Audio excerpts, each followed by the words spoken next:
ముందుగా వార్తను చూసుకుంటే యథావిధిగా ఈ పార్లమెంట్ ఎన్నికలు అయిపోయేదాకా 3 రకాల వార్తలు వస్తాయి. ఆ 3 రకాల వార్తలు ఇక్కడ ఉన్నాయి. Phone tapping case, ASP Bhujanga Rao అరెస్టులు, తిరుపతి అన్నను అదుపులోకి తీసుకున్న పోలీసులు. అప్పటి ప్రతిపక్ష నేత రేవంత్ రెడ్డి బంధువుల ఫోన్లు ట్యాప్, ఇళ్లకు 2 కిలోమీటర్ల దూరంలో ట్యాపింగ్ సెంటర్లు, ఎమ్మెల్యేల కొనుగోలు, బై ఎలక్షన్లో సీక్రెట్స్ ఆపరేషన్, ఇంటెలిజెన్స్ వాహనాల్లోనే డబ్బు తరలించినట్టు గుర్తింపు.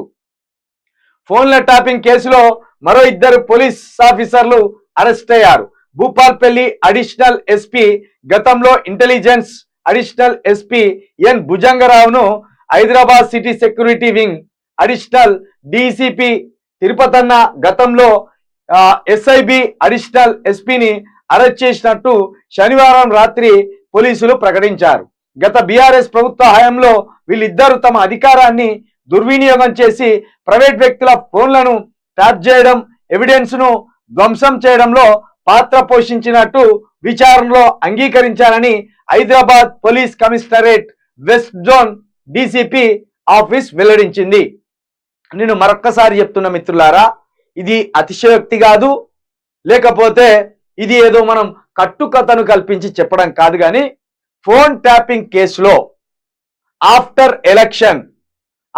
పార్లమెంట్ ఎలక్షన్ తర్వాత కేటీఆర్నైనా హరీష్ రావునైనా అరెస్ట్ చేసే అవకాశం ఉంటుంది. ఆఫ్టర్ పార్లమెంట్ ఎలక్షన్స్ ఎందుకు చేస్తారు, ఇప్పుడు ఎందుకు చేయరంటే, ఆల్రెడీ కవితను జైల్లో వేసింది.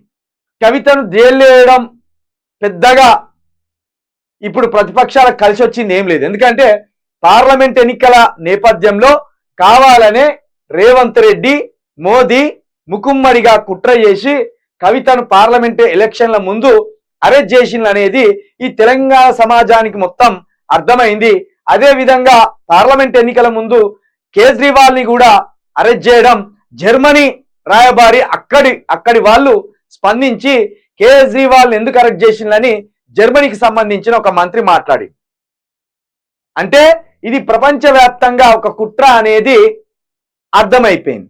దాన్ని బట్టి ఇక్కడున్న రాయబారిని పిలిచింది, ఇది జర్మనీ రాయబారిని పిలిచి, మీరు మా అంతర్గత విషయాల్లో ఎట్లా జోక్యం చేసుకుంటారు, ఇది ప్రపంచ సమస్య కాదు, ఇది మా దేశ సమస్య, దేశంలో జరిగిన అవినీతి అక్రమాల మీద చర్యలు తీసుకునే పూర్తి అధికారం మాకున్నదని ఇక్కడ మోడీకి సంబంధించిన మంత్రులు ఆ జర్మనీ రాయబారిని పిలిచి వార్నింగ్ ఇచ్చే ప్రయత్నం చేసింది. అయితే ఇది ప్రపంచాన్ని ఆకర్షించింది. ఈ వార్త పార్లమెంట్ ఎన్నికల ముందు కవితను అరెస్ట్ చేయడం, కేజ్రీవాల్ని అరెస్ట్ చేయడం ప్రపంచాన్ని ఆకర్షించినట్టు కూడా మనం అర్థం చేసుకోవచ్చు.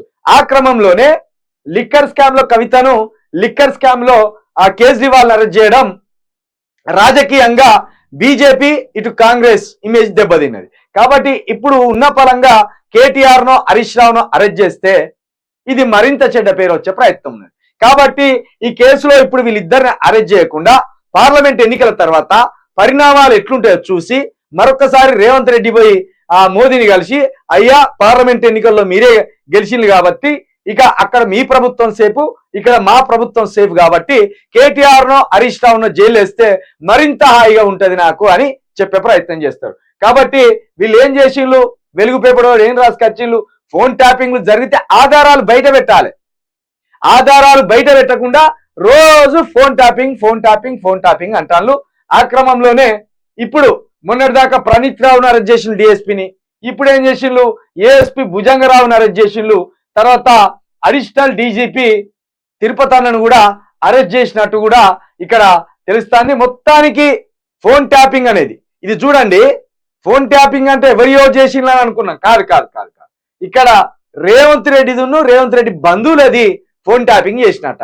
అసలు ముఖ్యమంత్రి కాకముందు రేవంత్ రెడ్డి ఇమేజ్ ఏమన్నా ఉన్నదా తెలంగాణలో? ఏదో కాంగ్రెస్ పార్టీకి అధ్యక్షుడిగా అట్లా కనబడ్డాడు, కానీ ఆయన తెలంగాణ మొత్తం బయటేసి అంత నేత కాదు కదా, ఆయన ఫోన్లో ట్యాపింగ్ చేయవలసిన అవసరం లేదు కదా. కాబట్టి ఇక్కడ సంథింగ్ ఏదో జరుగుతుంది. మొత్తానికి రేవంత్ రెడ్డి కక్ష తీర్చుకునే దిశగా పోతున్నాడు అనేది అర్థమైంది. రేవంత్ రెడ్డి పక్కా పకడ్బందీ విషయంతో కేసీఆర్ కుటుంబాన్ని డిస్టర్బ్ చేస్తూ రాజకీయం ముందుకు పోవాలి, అంతే తప్పించి కేసీఆర్ కుటుంబం బయట ఉంటే తన ఆటలు సాగవి. ఈ తెలంగాణకు పెద్ద దిక్కును తీసుకపోయి జైలు వేస్తే అందరు డిస్టర్బ్ అవుతారు, ఇంకా చిన్నోడు పెద్దోడు అందరు కూడా బయటకు వస్తారు. మనం సాఫీగా ఇచ్చిన హామీలను ఏమాత్రం నెరవేర్చకుండా మోడీతోటి సత్సంబంధాలు కొనసాగిస్తూ తెలంగాణలో ఏం జరిగినా మనకు అవసరం లేదనే ఒక వ్యూహాన్ని కూడా ఇక్కడ రేవంత్ రెడ్డి అవలంబిస్తున్నట్టు మనం అర్థం చేసుకోవచ్చు.